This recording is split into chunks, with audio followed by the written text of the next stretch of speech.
Hi friends, welcome back to my channel. ನಾನು ನಿಮ್ಮ ಅಶ್ವಿನಿ. ಎಲ್ಲರೂ ಹೇಗಿದ್ದೀರಾ?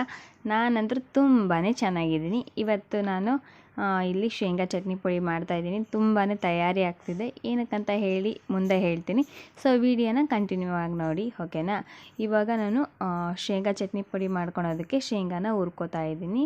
ಶೇಂಗಾ ಸ್ವಲ್ಪ ಚೆನ್ನಾಗಿ ಹುರ್ಕೋಬೇಕು. ಅದ್ರ ಸಿಪ್ಪೆ ಎಲ್ಲ ಬಿಟ್ಕೊಳೋ ಟೈಮಲ್ಲಿ ನಾವು ಇದನ್ನು ಅಲ್ಲಿವರೆಗೂ ಕೂಡ ಚೆನ್ನಾಗಿ ಹುರ್ಕೋಬೇಕಾಗುತ್ತೆ. ಸ್ವಲ್ಪ ಮೀಡಿಯಮ್ ಫ್ಲೇಮಲ್ಲಿ ಇಟ್ಕೊಂಡು ಹುರ್ಕೊಳ್ಳಿ, ಯಾಕಂದರೆ ಚೆನ್ನಾಗಿ ಅದು ಇದಾಗುತ್ತೆ, ಸಿಪ್ಪೆ ಎಲ್ಲ ಕ್ಲೀನಾಗಿ ಬರುತ್ತೆ. ಇದು ತಣ್ಣಗಾದ್ಮೇಲೆ ನಾವು ಇದನ್ನೆಲ್ಲ ಸಿಪ್ಪೆನೆಲ್ಲ ಬಿಡಿಸ್ಕೋಬೇಕಾಗತ್ತೆ. ಇಲ್ಲಿ ನಾನು ಶೇಂಗಾ ಚಟ್ನಿ ಪುಡಿ ಹಾಗೆ ಕಡ್ಲೆ ಚಟ್ನಿ ಪುಡಿ ಮಾಡೋಣ ಅಂತ ಇದ್ದೀನಿ. ಕಡಲೆ ಅಂದರೆ ಉರಿಗಡಲೆ ಅಂತ ಅರ್ಥ. ಒಂದೊಂದು ಕಡೆ ಉರಿಗಡಲೆ ಅಂತ ಕರೀತಾರೆ, ಒಂದೊಂದು ಕಡೆ ಕಡಲೆ ಅಂತ ಕರೀತಾರೆ. ನಾವು ಈ ಕಡೆ ಎಲ್ಲ ಕಡ್ಲೆ ಅಂತಲೇ ಕರಿತೀವಿ. ಸೊ ಕಡ್ಲಿನ ಹುರ್ಕೋಬೇಕು. ಆ್ಯಂಡ್ ಶೇಂಗಾ ಚಟ್ನಿ ಪುಡಿ ತುಂಬಾ ಚೆನ್ನಾಗಿರುತ್ತೆ. ಅಕಸ್ಮಾತ್ ನಾವು ಹೊರಗಡೆ ಹೋಗಬೇಕಾದ್ರೆ ಈ ರೀತಿ ಚಟ್ನಿ ಪುಡಿಗಳನ್ನ ಮಾಡಿ ತೊಗೊಂಡು ಹೋಗೋದ್ರಿಂದ ತುಂಬಾ ಅನುಕೂಲ ಆಗುತ್ತೆ. ರೈಸ್ ಐಟಮ್ ಆದರೆ ಒಂದು ದಿನಕ್ಕೆ ಸಾಲುತ್ತೆ. ಬಟ್ ಈ ಥರ ಚಟ್ನಿ ಪುಡಿ ಮತ್ತು ಚಪಾತಿ, ರೊಟ್ಟಿ ಈ ರೀತಿ ತಗೊಂಡು ಹೋಗೋದ್ರಿಂದ 2-3 ದಿನ ಆರಾಮಾಗಿ ನಾವು ಊಟ ಮಾಡ್ಕೊಂಬರ್ಬೋದು. ಇವತ್ತು ನಾನು ಈಗ ಚಟ್ನಿ ಪುಡಿ ಮಾಡ್ತಾಯಿದ್ದೀನಿ. ಫಸ್ಟ್ ಟೈಮ್ ನಿಮ್ಮ ಮುಂದೆ ತೋರಿಸ್ತಾ ಇದ್ದೀನಿ. ಎಲ್ರಿಗೂ ಇಷ್ಟ ಆಗುತ್ತೆ ಅಂತ ಅಂದ್ಕೊಂಡಿದ್ದೀನಿ. ಇಷ್ಟ ಆದರೆ ಪ್ಲೀಸ್ ಲೈಕ್ ಮಾಡಿ, ಓಕೆನಾ? ಇವತ್ತು ತುಂಬಾ ಇಂಟ್ರೆಸ್ಟಿಂಗ್ ಆಗಿರೋಂಥ ವೀಡಿಯೋಸ್ ಕಂಟಿನ್ಯೂ ಆಗಿ ಬರ್ತಾನೆ ಇರುತ್ತೆ. So please keep watching my channel. Watch ಮಾಡ್ತಾಯಿರಿ. ವೀಡಿಯೋಸು ಒಳ್ಳೊಳ್ಳೆ ಕಂಟೆಂಟ್ ಇರೋ ವೀಡಿಯೋಸ್ ಬರುತ್ತೆ. ಆ್ಯಂಡ್ ಒಂದು ಒಳ್ಳೊಳ್ಳೆ ಹೊಸ ಪ್ಲೇಸಸ್ನ ನಿಮಗೆ ನಾನು ಪರಿಚಯ ಮಾಡ್ತೀನಿ. ತುಂಬಾ ಚೆನ್ನಾಗಿರುತ್ತೆ ಈ ವೀಡಿಯೋಸ್ ಇವತ್ತಿಂದ. ಸೊ ಪ್ಲೀಸ್ ಕಂಟಿನ್ಯೂ ಆಗಿ ನೋಡಿ. ಇವಾಗ ಶೇಂಗಾ ಎಲ್ಲ ಹುರ್ಕೋತಾ ಇದ್ದೀನಿ. ಶೇಂಗಾ ಎಲ್ಲ ಸ್ವಲ್ಪ ಹುರ್ಕೊಂಡಿದ್ದೀವಿ. ಇವಾಗ ಅದನ್ನೊಂದು ಸ್ವಲ್ಪ ಮೀಡಿಯಮ್ ಫ್ಲೇಮಲ್ಲಿ ಇಟ್ಕೊಂಡು ಹುರ್ಕೋತಾ ಇದ್ದೀನಿ. ಈಗ ನಾನಿಲ್ಲಿ ಒಣಮೆಣಸಿನ್ಕಾಯಿನ ಹುರ್ಕೋತಾ ಇದ್ದೀನಿ. ಶೇಂಗಾ ಹುರ್ಕೊಂಡು ಅದನ್ನ ಸಪ್ರೇಟಾಗಿ ತೆಗೆದಿಟ್ಕೊಂಡಿದ್ದೀನಿ. ತೆಗೆದಿಟ್ಕೊಂಡು ಅದೇ ಬಾಣಲೆಯಲ್ಲಿ ಇವಾಗ ಒಣಮೆಣಸಿನ್ಕಾಯಿ ಹಾಕ್ಕೊಂಡು ಹುರ್ಕೋತಾ ಇದ್ದೀನಿ. ಎಣ್ಣೆ ಏನೂ ಹಾಕಿಲ್ಲ, ಹಾಗೆ ಡ್ರೈ ರೋಸ್ಟ್ ಮಾಡ್ತಾ ಇದ್ದೀನಿ. ಇದು ತುಂಬ ಚೆನ್ನಾಗಿ ರೋಸ್ಟ್ ಆಗಬೇಕು. ಅಂದರೆ ಹಿಂಗೆ ಮುಟ್ಟಿದ ತಕ್ಷಣ ಗರಿ ಗರಿಯಾಗಿ ಒಂಥರ ಕ್ರಿಸ್ಪಿಯಾಗಿರಬೇಕು. ಆ ರೀತಿ ಚೆನ್ನಾಗಿ ಹುರ್ಕೋಬೇಕು. ಅದನ್ನು ಹುರ್ಕೊಂಡಿದ್ದು ಆಯಿತು. ಅದನ್ನು ಸಪ್ರೇಟಾಗಿ ಇಟ್ಬಿಟ್ಟು ಇವಾಗ ನಾನು ಕಡಲೆ ಹಾಕ್ಕೊಂಡಿದ್ದೀನಿ, ಹುರ್ಗಡ್ಲೆನ. ಇದನ್ನು ನಾನು ಸ್ವಲ್ಪ ಹೊತ್ತು ಲೋ ಫ್ಲೇಮಲ್ಲಿ ಇಟ್ಕೊಂಡು ಇದು ಮಾಡಿಕೊಂಡೆ, ಒಂದು 3-4 ಸೆಕೆಂಡ್ಸ್ ಅಷ್ಟೇ. ಅದಾದಮೇಲೆ ನಾನು ಆಫ್ ಮಾಡಿಬಿಟ್ಟು ಅದು ಏನು ಹೀಟಿತ್ತೋ ಬಾಣಲೆಯಲ್ಲಿ ಅದೇ ಹೀಟಲ್ಲಿ ಇದನ್ನು ಹುರ್ಕೋತಾ ಇದ್ದೀನಿ. ನಾವು ಗ್ಯಾಸ್ ಹಚ್ಚಿ ಹುರ್ಕೊಂಡ್ಬಿಟ್ರೆ ಅದು ಸ್ವಲ್ಪ ಬ್ಲ್ಯಾಕ್ ಆಗಿಬಿಡುತ್ತೆ, ಸೀದೋಗುತ್ತೆ. ಹಾಗಾಗಿ ಅದು ಬಾಣಲೆ ಏನು ಬಿಸಿ ಇದೆಯೋ ಅದರಲ್ಲೇ ನಾನು ಸ್ವಲ್ಪ ಬೆಚ್ಚಗೆ ಮಾಡ್ಕೋತಾ ಇದ್ದೀನಿ. ಇವಾಗ ನಾನು ಚಟ್ನಿ ಪುಡಿ ಮಾಡೋದಕ್ಕೆ ಶೇಂಗಾ ಹಾಕ್ಕೊಂಡಿದ್ದೀನಿ, ಒಣಮೆಣ್ಸಿನ್ಕಾಯಿ, ಹಾಗೆ ಸ್ವಲ್ಪ ಉಪ್ಪು, ಹುಣಸೆ ಹಣ್ಣು, ಹಾಗೆ ಬೆಲ್ಲ, ಒಂದು ಸ್ವಲ್ಪ ಜೀರಿಗೆ, ಬೆಳ್ಳುಳ್ಳಿ ಇದಿಷ್ಟನ್ನು ಹಾಕ್ಕೊಂಡು ನಾವು ಚೆನ್ನಾಗಿ ತರಿಯಾಗಿ ರುಬ್ಕೋಬೇಕಾಗತ್ತೆ. ಶೇಂಗಾ ಚಟ್ನಿ ಪುಡಿ ಬಂದುಬಿಟ್ಟು ಸ್ವಲ್ಪ ತರಿಯಾಗಿರಬೇಕು. ಕಡ್ಲೆ ಪುಡಿ ಸ್ವಲ್ಪ ಸ್ಮೂತ್ ಇದ್ದರೂ ನಡೆಯುತ್ತೆ, ಬಟ್ ಶೇಂಗಾದ ಸ್ವಲ್ಪ ತರಿಯಾಗಿದ್ದರೆ ತುಂಬ ಚೆನ್ನಾಗಿರುತ್ತೆ. ಹುಣಸೆ ಹಣ್ಣು ಮತ್ತು ಬೆಲ್ಲ ಹಾಕೋದ್ರಿಂದ ತುಂಬಾ ಟೇಸ್ಟಿಯಾಗಿ ಬರುತ್ತೆ. ಸ್ವೀಟು ಮತ್ತು ಹುಳಿ ತುಂಬಾ ಚೆನ್ನಾಗಿರುತ್ತೆ. ಹಾಗಾಗಿ ಎರಡನ್ನೂ ಕೂಡ ನಾನಿಲ್ಲಿ ಹಾಕ್ಕೋತಾ ಇದ್ದೀನಿ.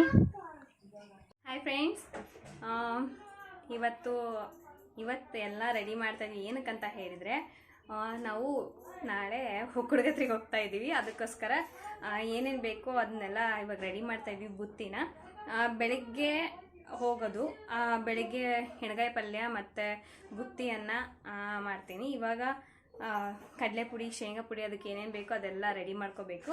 ಸೊ ಬೇಗ ರೆಡಿ ಮಾಡ್ಕೋಬೇಕು. ಬೆಳಗ್ಗೆ ಬೇಗನೆ ಹೋಗೋದಿದೆ, ಹಾಗಾಗಿ ಇವಾಗಲೇ ಏನು ಬೇಕೋ ಅದನ್ನೆಲ್ಲ ರೆಡಿ ಮಾಡ್ಕೋತೀವಿ.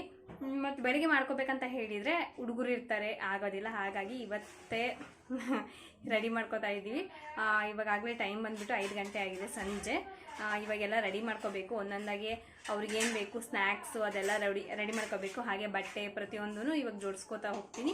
ಸೊ ನಾಳೆ ನಿಮಗೆ ಒಂದು ಒಳ್ಳೆ ಪ್ಲೇಸ್ ಅಂತಲೇ ಹೇಳ್ಬೋದು, ಹುಕ್ಕುಡ್ಗತ್ರಿ. ಅದನ್ನ ತೋರಿಸ್ತೀನಿ ಅಂತ ಹೇಳಿದೆ, ಬಟ್ ಇವತ್ತು ನಾಳೆ ಆ ಟೈಮ್ ಬಂತು. ಸೊ ಕರ್ಕೊಂಡು ಹೋಗ್ತೀನಿ. ನಿಮ್ಮನ್ನು ಕೂಡ ವಿಡಿಯೋನ ವಾಚ್ ಮಾಡ್ತಾಯಿರಿ. ಪ್ರತಿಯೊಂದು ಪ್ಲೇಸು ಮತ್ತು ಅಲ್ಲಿಂದ ಕೆಲವೊಂದಷ್ಟು ವಿಷಯಗಳನ್ನ ನಿಮ್ಮ ಜೊತೆ ನಾನು ಹಂಚ್ಕೋತೀನಿ. ತುಂಬಾ ಖುಷಿ ಆಗುತ್ತೆ ಅಲ್ಲಿ ನೋಡಿದರೆ. ಹಾಗೆ ಅದನ್ನು ಒಂದಷ್ಟು ಸೀನ್ಸ್ ನೋಡಿದರೆ ಒಂಥರ ಭಯ ಆಗ್ತಿರುತ್ತೆ. ಅದನ್ನು ಕೂಡ ನಿಮ್ಮ ಜೊತೆ ನಾನು ಶೇರ್ ಮಾಡ್ತೀನಿ. ಆಲ್ರೆಡಿ ಇವತ್ತು ಬಂದುಬಿಟ್ಟು ಬೆಳ್ಳಿ ರಥೋತ್ಸವ ಹಾಗೆ ಪಲ್ಲಕ್ಕಿ ಉತ್ಸವ ಇದೆ. ಇವತ್ತು ಹೋಗೋದಕ್ಕಾಗಿಲ್ಲ, ಬಟ್ ನಾಳೆ ಬಂದ್ಬಿಟ್ಟು ಪಲಾರ ಹೊಡೆಯೋ ಇದು ಇದೆ. ಅದಕ್ಕೋಸ್ಕರ ನಾವು ಪ್ರತಿ ವರ್ಷನೂ ಪಲಾರ ಹೊಡೆಯೋ ಟೈಮಲ್ಲಿ ಹೋಗ್ತೀವಿ. ಈ ವರ್ಷನೂ ಕೂಡ ಪಲಾರ ಹೊಡೆಯೋ ಟೈಮಲ್ಲಿ ಹೋಗ್ತಾ ಇದ್ದೀವಿ. ನಾಳೆ ಹೋಗ್ತಾ ಇದ್ದೀವಿ. ನಾಳೆ ಬೆಳಗ್ಗೆ 5:30 ಇಲ್ಲ 6 ಗಂಟೆ ಅನ್ನಷ್ಟು ನಮ್ಮ ಮನೆ ಬಿಡಬೇಕು. ಅದಕ್ಕೋಸ್ಕರ ಇವಾಗೆಲ್ಲ ಪ್ರಿಪ್ರೇಷನ್ ಮಾಡ್ಕೋಬೇಕು. ಸೊ ತಡ ಮಾಡದೆ ಬನ್ನಿ, ಲೇಟ್ ಆಗಿಬಿಡುತ್ತೆ. ಈಗ ನಾನು ಎಲ್ಲ ಹುರಿದಿಟ್ಕೊಂಡಿದ್ನಲ್ಲ, ಅದು ತಣ್ಣಗಾಗೋದಕ್ಕೆ ಬಿಟ್ಟು ಇವಾಗ ರುಬ್ಕೋಣ ಅಂತ ಹೇಳಿಬಿಟ್ಟು ಎಲ್ಲ ರುಬ್ಕೊಳೋದಕ್ಕೆ ರೆಡಿ ಮಾಡ್ಕೋತಾ ಇದ್ದೀನಿ. ಭ್ರಮರ ನೋಡಿ ಎಷ್ಟು ತರಲೆ ಮಾಡ್ತಿದ್ದಾಳೆ. ನಾನು ಎಲ್ಲ ಚಟ್ನಿ ಪುಡಿಗೆ ಜೋಡಿಸಿ ಇಟ್ಬಿಟ್ಟಿದ್ದೀನಿ ಮಾಡೋಣ ಅಂತ ಹೇಳಿ. ಅವಳು ಅದನ್ನು ತೆಗಿಯೋದು ಎಲ್ಲ ಚೆಲ್ಲೋದು ಆ ಥರ ಎಲ್ಲ ಮಾಡ್ತಾ ಇದ್ದಾಳೆ. ಇವಾಗ ಚಟ್ನಿ ಪುಡಿನ ಹಾಕ್ಕೋತಾ ಇದ್ದೀನಿ. ಫಸ್ಟು ಶೇಂಗಾ ಚಟ್ನಿ ಪುಡಿ ಹಾಕ್ಕೊಂಡ್ಬಿಡ್ತೀನಿ. ಶೇಂಗಾ ಚಟ್ನಿ ಪುಡಿ ಅದಾದಮೇಲೆ ಕಡ್ಲಿ ಚಟ್ನಿ ಪುಡಿ ಹಾಕ್ಕೋತಾ ಇದ್ದೀನಿ. ಎರಡೂ ಕೂಡ ಚೆನ್ನಾಗಿರುತ್ತೆ. ನಮ್ಮದು ಇವಾಗ ಮಿಕ್ಸರ್ ಸ್ವಲ್ಪ ಕೆಟ್ಟೋಗಿದೆ. ಮೇಲ್ಗಡೆ ಆನ್ ಮಾಡಿದ್ರೆ ಸಾಕು ಸ್ವಿಚ್ಚು, ಕೆಳಗಡೆ ಅದು ಆನ್ ಆಗಿರುತ್ತೆ. ಏನು ಟರ್ನ್ ಮಾಡೋದೇ ಬೇಡ, ಆಫೇ ಆಗ್ತಾಯಿಲ್ಲ ಅದು. ಆ ರೀತಿ ಆಗಿದೆ. ತೋರಿಸ್ಬೇಕಿತ್ತು, ಬಟ್ ತೋರಿಸೋದಕ್ಕೆ ಟೈಮ್ ಇಲ್ಲ, ಹಾಗಾಗಿ ಅದನ್ನೇ ಬಿಟ್ಟಿದ್ದೀವಿ.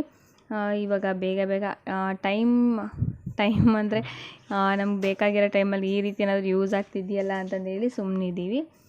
ಇಲ್ಲಾಂದರೆ ಇದನ್ನು ಕೂಡ ಮತ್ತೆ ಯೂಸ್ ನಾವು ಏನಾದರೂ ಕೊಟ್ಟು ಬಂದುಬಿಟ್ಟಿದ್ರೆ ಇವಾಗ ಹಾಕೋದಕ್ಕೂ ಕೂಡ ಇರ್ತಿರ್ಲಿಲ್ಲ ರಿಪೇರಿ ಮಾಡೋದಕ್ಕೆ.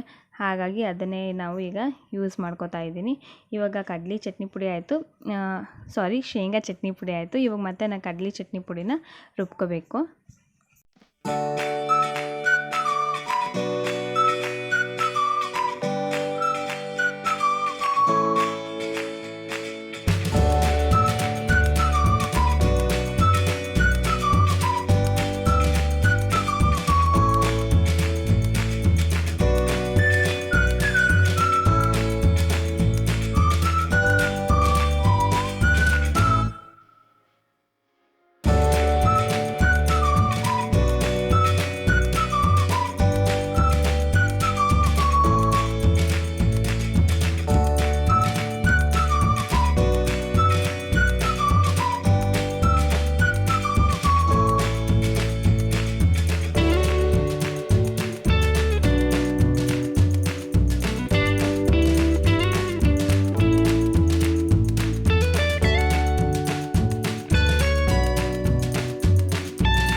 ಈಗ ಹುಡುಗರಿಗೆ ತೊಗೊಂಡೋಗೋಕ್ಕೆ ಸ್ನ್ಯಾಕ್ಸ್ ಮಾಡ್ತಾಯಿದ್ದೀನಿ.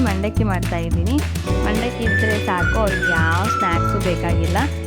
ಯಾವ ಅಂಗಡಿಯಲ್ಲಿ ಕುರ್ಕುರೆ ಐಟಮ್ಸ್ ಏನೂ ಕೇಳೋದಿಲ್ಲ. ಮಂಡಕ್ಕಿ ಒಂದಿದ್ರೆ ಸಾಕು, ತುಂಬಾ ಸಾಕು. ಅವರಿಬ್ಬರಿಗೆ ಮಾತ್ರ ತುಂಬ ಇಷ್ಟಪಟ್ಟು ತಿಂತಾರೆ. ಹಾಗಾಗಿ ಇವಾಗ ನಾನು ಒಗ್ಗರಣೆ ಮಂಡಕ್ಕಿನ ಮಾಡ್ಕೋತಾ ಇದ್ದೀನಿ. ಒಗ್ಗರಣೆ ಅಂದರೆ ನರ್ಗಿಸ್ ಮಂಡಕ್ಕಿನ ಮಾಡ್ಕೋತಾ ಇದ್ದೀನಿ. ತುಂಬಾ ಚೆನ್ನಾಗಿರುತ್ತೆ. ಹಾಗಾಗಿ ನಮಗೂ ಕೂಡ ಇಷ್ಟ, ಮಕ್ಕಳು ಕೂಡ ಇಷ್ಟ. ಮನೇಲಿ ಜಾಸ್ತಿ ಮಂಡಕ್ಕಿ ಐಟಮ್ಸ್ನೇ ತುಂಬ ಮಾಡೋದು. ಅದರಲ್ಲಿ ತುಂಬ ವೆರೈಟಿ ಮಾಡ್ತೀವಿ, ತುಂಬಾ ಚೆನ್ನಾಗಿರುತ್ತೆ. ಇನ್ಸ್ಟೆಂಟಾಗಿ ತಿನ್ನುವಂಥದ್ದು ಅದೆಲ್ಲ ಮಾಡ್ತೀವಿ. ತುಂಬಾ ವೆರೈಟೀಸ್ ಮಾಡ್ತೀವಿ. ನನಗಂತೂ ತುಂಬಾ ಇಷ್ಟ. ಅದರಲ್ಲಿ ಡಿಫ್ರೆಂಟಾಗಿ ಐಟಮ್ಸ್ನೆಲ್ಲ ರೆಡಿ ಮಾಡ್ಕೋತಾ ಇರ್ತೀವಿ. ಸ್ನ್ಯಾಕ್ಸ್ ಐಟಮ್ಸು ತುಂಬಾ ಚೆನ್ನಾಗಿರುತ್ತೆ. ಅದು ಸಂಜೆ ಟೈಮಲ್ಲಿ ಆಗಿರ್ಬೋದು, ಇಲ್ಲ ಈ ಥರ ಹೊರಗಡೆ ಹೋಗಬೇಕಾದ್ರೆ ಈ ರೀತಿ ಮಾಡಿಕೊಂಡ್ರೆ ತುಂಬಾ ಖುಷಿಯಾಗುತ್ತೆ. ಆ್ಯಂಡ್ ತಿನ್ನೋದಕ್ಕೂ ಕೂಡ ತುಂಬ ರುಚಿಯಾಗಿರುತ್ತೆ ಅಂತಲೇ ಹೇಳ್ಬೋದು. ಹಾಗಾಗಿ ಮಾಡ್ಕೋತಾ ಇದ್ದೀನಿ.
ಈಗ ಚಪಾತಿ ಮಾಡೋಣ ಅಂತ ಹೇಳಿ ಎಲ್ಲ ರೆಡಿ ಮಾಡಿ ಇಟ್ಕೊಂಡಿದ್ದೀವಿ.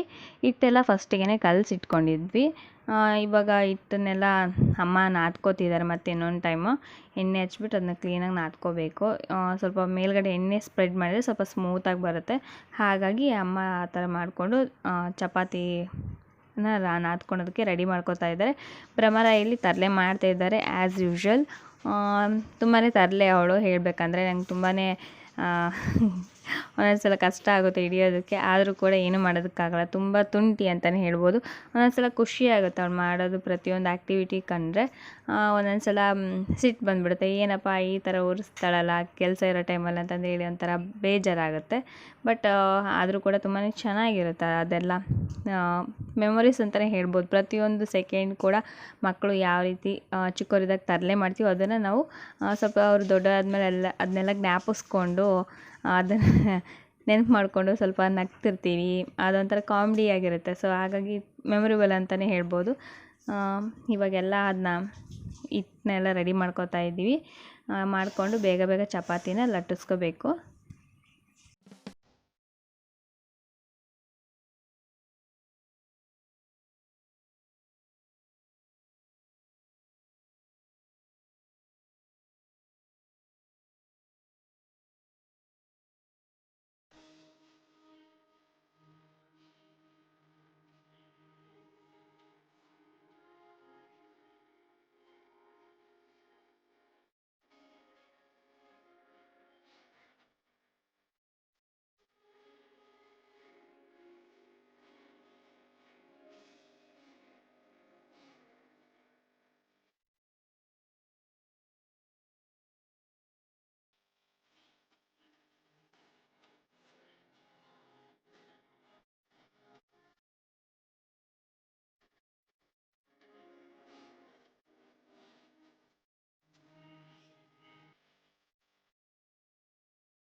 ಇಲ್ಲಿ ನಾನು ಚಪಾತಿ ಲಟ್ಟಿಸ್ತಿದ್ದೀನಿ. ಬಟ್ ಭ್ರಮರ ಬಿಡ್ತಾ ಇಲ್ಲ, ಅಳ್ತಿದ್ದಾಳೆ. ಹಾಗಾಗಿ ಅವಳನ್ನ ಕೂರಿಸ್ಕೊಂಡೆ ಚಪಾತಿನ ಲಟ್ಟಿಸ್ಕೊತಾ ಇದ್ದೀನಿ.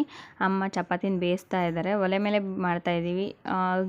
ಗ್ಯಾಸ್ ಮೇಲಾದರೆ ಸಿಲಿಂಡ್ರು ತುಂಬಾ ಇದಾಗುತ್ತೆ. ಹಾಗಾಗಿ ಇವಾಗ ಒಲೆ ಮೇಲೇ ಮಾಡ್ತಾಯಿದ್ವಿ. ಸೌದೆ ಎಲ್ಲ ಇತ್ತಲ್ಲ, ಅಂದರೆ ಕಟ್ಟಿಗೆ ಎಲ್ಲ ಇದ್ವಲ್ಲ, ಹಾಗಾಗಿ ಮನೆಯಲ್ಲೇ ಏನು ಮಾಡೋದು ಇವಾಗ ನಿಧಾನಕ್ಕಾಗಲಿ ಮಾಡ್ಕೊಳ್ಳೋಣ ಅಂತ ಹೇಳಿಬಿಟ್ಟು ಒಲೆಯಲ್ಲಿ ಮಾಡ್ಕೋತಾ ಇದ್ವಿ. ಬಟ್ ಗ್ಯಾಸ್ಗಿಂತಲೇ ಉತ್ತಮ ಅಂತ ಹೇಳ್ಬೋದು. ಬೇಗನೆ ಆಗುತ್ತೆ. ಹಾಗಾಗಿ ನಮ್ಗೆ ಇದನ್ನೇ ಇಷ್ಟ. ಜಾಸ್ತಿ ಏನಾದರೂ ಟೈಮ್ ಇದ್ದಾಗ ಒಲೆಯಲ್ಲಿ ಮಾಡ್ಕೊಂಡು ಊಟ ಮಾಡೋದು ತುಂಬ ಖುಷಿ ಆಗುತ್ತೆ. ಇವಾಗ ಚಪಾತಿ ಎಲ್ಲ ಆಲ್ಮೋಸ್ಟ್ ಆಗ್ತಾ ಬಂದಿದೆ.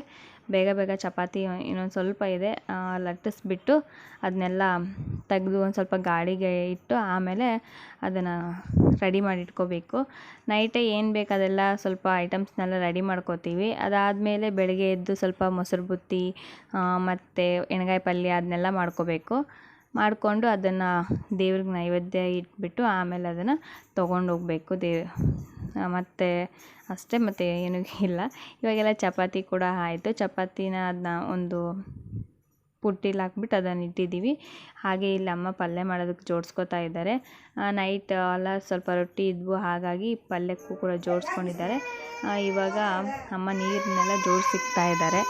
ಅವ್ರಿಗೆ ಬೇರೆ ನೀರಂದರೆ ಸ್ವಲ್ಪ ಶೀತ ಬೇರೆ ಚೇಂಜ್ ಆಗಿಬಿಡುತ್ತೆ, ಶೀತ ಆಗುತ್ತೆ. ಹಾಗಾಗಿ ಎಲ್ಲ ಮನೆಯಲ್ಲೇ ಅವರಿಗೆ ಏನು ಬೇಕು ಅಷ್ಟು ನೀರನ್ನು ತೊಗೊಂಡು ಹೋಗ್ತೀವಿ. ಅಕಸ್ಮಾತ್ ಆಗದೇ ಇದ್ದರೆ ಬೇರೆ ಅಲ್ಲಿ ನಾವೇ ಬೇರೆ ಕುಡಿತೀವಿ. ಇವಾಗ ದೇವ್ರ ಫೋಟೋ ಎಲ್ಲ ನೈಟೇ ಒರೆಸಿಕ್ತಾ ಇದ್ದೀನಿ. ಬೆಳಗ್ಗೆ ಎದ್ದು ಒರೆಸೋದಕ್ಕಾಗೋದಿಲ್ಲ, ಟೈಮ್ ಬೇರೆ ಆಗಿಬಿಡುತ್ತೆ. ಬೆಳಗ್ಗೆ 5:30 ಇಲ್ಲ 6 ಗಂಟೆ ಅಷ್ಟರಲ್ಲಿ ಹೋಗಬೇಕು. ಅದಕ್ಕೋಸ್ಕರ ಸ್ವಲ್ಪ ನೈಟೇ ಎಲ್ಲ ಒರೆಸಿ ಅದು ಫೋಟೋಕ್ಕೆ ಅರಿಶಿನ ಕುಂಕುಮ ಎಲ್ಲ ಇಟ್ಟು ಜೋಡಿಸ್ಕೊತಾ ಇದ್ದೀನಿ. ಮತ್ತು ದೀಪ ಎಲ್ಲ ತೊಳೆದಿಕ್ಕಿದೆ ಸಂಜೆನೇ. ಇವಾಗ ಅದನ್ನೆಲ್ಲ ಜೋಡಿಸ್ಕೊಂಬಿಟ್ಟು ಬೆಳಗ್ಗೆಗೆ ಪೂಜೆಗೆ ರೆಡಿ ಮಾಡ್ಕೋಬೇಕು. ಬೆಳಗ್ಗೆ ಎದ್ದು ಏನು ಕೆಲಸ ಇರೋದಿಲ್ಲ, ಅಂದರೆ ಕೆಲಸ ತುಂಬಾ ಇರುತ್ತೆ, ಏನು ಮಾಡೋದಕ್ಕಾಗಲ್ಲ. ಅಂದರೆ ಎಲ್ಲಿಗಾರು ಹೋಗ್ಬೇಕಂದ್ರೆ ಕೆಲಸ ಇದ್ದೇ ಇರುತ್ತಲ್ವ, ಹಾಗಾಗಿ ಇವಾಗೆಲ್ಲ ಜೋಡಿಸ್ಕೊಂಡಿದ್ದಾಯಿತು. ಇವಾಗ ಬಟ್ಟೆ ಎಲ್ಲ ಪ್ಯಾಕ್ ಮಾಡ್ಕೋತಾ ಇದ್ದೀವಿ. ಬಟ್ಟೆ ಯಾರ್ಯಾರಿಗೆ ಯಾವ್ಯಾವ ಬೇಕೋ ಅದನ್ನೆಲ್ಲ ಒಂದು ಕಡೆ ಹಾಕ್ಕೊಂಡಿದ್ದೀನಿ. ಇವಾಗ ಒಂದೊಂದೇ ಎಲ್ಲ ಜೋಡಿಸ್ಕೋಬೇಕು. ಅಕಸ್ಮಾತ್ ಏನಾದರೂ ಇವಾಗ ನೆನಪಾಗದೇ ಇದ್ದರೆ ಬೆಳಗ್ಗೆ ನೆನ್ಪು ಮಾಡ್ಕೊಂಡು ಇಟ್ಕೊಳೋದಕ್ಕೆ ಬರುತ್ತೆ. ಬೆಳಗ್ಗೆನೇ ಜೋಡಿಸ್ಕೋಬೇಕಂದ್ರೆ ಆಗೋದಿಲ್ಲ, ಒಂದೊಂದು ಐಟಮ್ ಮಿಸ್ ಆಗಿ ಮತ್ತು ಮನೇಲೇ ಬಿಟ್ಟು ಹೋಗ್ತೀವಿ. ಹಾಗಾಗಿ ಇವಾಗ ನೈಟೇ ಜೋಡಿಸ್ಕೋತಾ ಇದ್ದೀನಿ. ಇವಾಗೆಲ್ಲ ಬಟ್ಟೆ ಜೋಡಿಸ್ಕೊಂಡಿದ್ದಾಯಿತು. ಹಾಗೆ ಮಂಡಕ್ಕಿ ಏನು ಮಾಡಿ ಇಟ್ಕೊಂಡಿದ್ವಿ ಅದನ್ನು ಒಂದು ಬಟ್ಲಲ್ಲಿ ಇದನ್ನ ಹಾಕ್ಕೋತಾ ಇದ್ದೀನಿ. ಸೊ ಇವತ್ತಿನ ವ್ಲಾಗ್ ಇದಾಗಿತ್ತು. ಎಲ್ಲ ಐಟಮ್ಸ್ ಎಲ್ಲ ಜೋಡಿಸ್ಕೊಂಡಿದ್ದೀವಿ. ಇನ್ನೂ ಸ್ವಲ್ಪ ಐಟಮ್ಸ್ ಜೋಡಿಸ್ಕೊಂಡಿದ್ದೆ, ಬೆಳಗ್ಗೆ ಜೋಡಿಸ್ಕೊತೀವಿ. ಸೊ ವಿಡಿಯೋನ ಕಂಟಿನ್ಯೂ ಆಗಿ ನೋಡೋದಕ್ಕೆ ತುಂಬಾ ಧನ್ಯವಾದಗಳು. ಹಾಗೆ ನೆಕ್ಸ್ಟ್ ವ್ಲಾಗಲ್ಲಿ ಮತ್ತೆ ಸಿಗೋಣ. ಅಲ್ಲಿವರೆಗೂ take care and bye bye. Keep watching my channel. ಓಕೆನಾ? ಬಾಯ್.